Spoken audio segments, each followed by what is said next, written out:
হোক, যেই মতেরই হোক, যেই নীতিরই হোক, যেই চিন্তারই হোক, সব মানুষের চাওয়া একটাই, দিন শেষে একটু সুখে থাকা, একটু শান্তিতে থাকা। মুরব্বীদেরকে জিজ্ঞেস করেন, যারা একসময় এই এলাকায় রাজত্ব করেছিল, যাদের দাপটে কেউ কথা বলতে, জীবন তো আমাদের, সূর্যটা তো জীবন, সূর্য অস্তমিতের দিকে যাচ্ছে, এখন বেশি কিছু চাওয়ার নাই। ওই নাতি নাতনির চেহারাটা একটু দেখবো, তারা একটু খেলাধুলা করবে, আমার সাথে দুই মুঠো ভাত খাবে, একটু সুখে শান্তিতে তাদের সাথে খেলে জীবনটা কাটাইতে পারলেই বাস হয়ে যাচ্ছে। এখন আমার কোনো নতুন করে চাওয়া নাই, নতুন করে পাওয়া নাই। তাহলে দেখেন, যেই সুখ অপর নাম সুখ না দুঃখ, টাকার অপর নাম সুখ না দুঃখ, বাড়ির অপর নাম সুখ না দুঃখ, ব্যবসার অপর নাম সুখ না দুঃখ, তাহলে যেগুলা থেকে সুখ কামাতে চাইলাম এগুলাই দুঃখের কারণ হয়ে গেল। তাহলে প্রত্যেকটা মানুষের সুখের তো দরকার, সুখটা পাবে দরকার হয়। যারাই ধার্মিক তারাই সুখী, যারাই ধার্মিক তারাই শান্তিতে আছে, যারাই ধার্মিক তারাই প্রশান্তির ছোঁয়া পেয়েছে, না হয় পৃথিবীতে কেউ পাই নাই। ঠিক একই কথাটা কোরআনে আল্লাহ তাআলা 1450 বছর আগে আমাদের জ্ঞান দিয়ে, যেই সুখ খুঁজছো কোথাও পাবা না, কোথাও পাবা না। তুমি মনে করতে পারো একটা সুখ ধর বা স্বর্ণ, কিছুক্ষণ পর হয়ে যাবে সেটা ছাই, খুঁজে পাবা না, কারণ সুখটা তো আমি রবের দরবারে। আমরা পেতে চাই সুখ, আমরা পেতে চাই শান্তি, কথা বলেন ঠিক কিনা? এবার বলেন, মাথায় টেনশন থাকলে আর কোনো সুখ থাকে? বালা জিনিসও খারাপ লাগে, কারণ মানুষের মেন্টাল মন মেজাজ ঠিক না থাকলে ভালো জিনিসও কি লাগে? খারাপ লাগে। আপনার মন মেজাজ যদি খারাপ থাকে, আপনারা যদি মজা লাগে।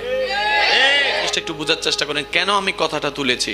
আল্লাহর ওয়াস্তে, ইসলামের মতো একটা ধর্ম পেয়ে যদি আমরা সুখ না পাই, আফসোস করা ছাড়া উপায় নেই। আচ্ছা, কেন পাবো না সুখটা আমরা বলেন? যেখানে রহমান আমাদের, আমরা পাবো না কেন? নিশ্চয়ই আমাদের কোন একটা জায়গায় বেজাল লাগছে। ভাই কথা বলেন না, ঠিক না? এবার আমি প্রথমেই বলেছি, যাদের সুখ দরকার, যারা শান্তি দরকার, তারা শুনেন। আর যারা বলেন যে না আমি সুখের সাগরে আছি, ওই হাইয়ারে সুখী হয়েছে গুদিবের হত সুখের সাগরে আছি, তাহলে আপনার না শুনলেও চলবে, আপনার জগৎ আলাদা। এজিদের কাফেলার সাথে খাবার ছিল যথেষ্ট এজিদ বাহিনীর কাছে, কিন্তু খাবার কোনো ছিটে পোড়া ছিল না হুসাইনি কাফেলার সাথে। মৃত্যুর ভয় ছিল হুসাইনি কাফেলার, এজিদি কাফেলার, কিন্তু বাস্তবতার চিত্রটাই ছিল ভিন্ন। ইমানদার ভাইদের আমি মনোযোগ আকর্ষণ করছি, হাজারবার শুনেছেন, শুধু উলামায়ে ইকরামের দোয়া নিয়ে একটু গভীরে যাওয়ার চেষ্টা করছি। ওয়ামা তৌফিক ইল্লা বিল্লাহ। চিত্র বলছে হোসাইনের চেহারায় মলিনতা, এটাই বাস্তবতা।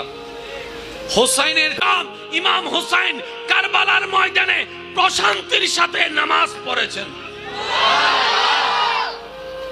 যখন মাথায় টেনশন থাকে, মরণের ভয় থাকে, তখন তো নামাজের চিন্তা মাথায় আসবে না। আচ্ছা, মানুষ সম্পদ কামায়, কষ্ট করে না? ভাই বলে না, কষ্ট করে না? হাজার কিছু দি মালিক, তাকে যদি কেউ মাথায় পিস্তল টাকায় লেহি দেয়, সময় দেবেন আর ভিডিওটা বেশি শেয়ার করবেন। সাধারণ একটা ওয়াজ আছে, কিরে ভাই 40 বছরের টাকা দিয়ে দিছস যে? ভিডিওটা বেশি শেয়ার করবেন। তাহলে জানের কথা আসলে এখানে আর কোনো কিছুর কথা আসে না। কিন্তু ইমাম হুসাইন জানে উনি কতল হবে, উনি জানে হামলার শিকার হবে, উনি জানে তীরের শিকার হবে। তার গোলাম আমরা যে মানুষ উনারে ঘিরেই ধরে আছি, উনি তো যে স্লো নামাজ পড়তেছে, মনে হয় যেন শান্তির সাগরে ভাসতেছে। সুবহানাল্লাহ। টেনশনের কোনো কিছুই নাই। কিরে বিষয়টা কি? বিষয়টা কোরআনে আল্লাহ আগেই ক্লিয়ার করে দিয়েছেন। হুয়াল্লাযী আনজালাস সাকিনাতা ফি কুলুবিল মুমিনিন। বিশ্ববাসী জেনে রাখো, বুঝে রাখো। ভাই আর একটু জোরে বলেন না। তাহলে সুখী হওয়ার জন্য মুমিন হওয়া দরকার।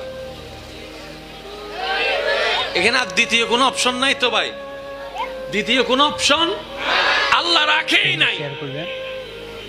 আপনাদের মনে অনেক কষ্ট হয়ে যাচ্ছে না? পিছনের ভাইরা কষ্ট হয়ে যাচ্ছে? একটু রিপ্লে দিলে আমার বলতে সুবিধা হবে, সেজন্য আমি আপনাদেরকে যাই।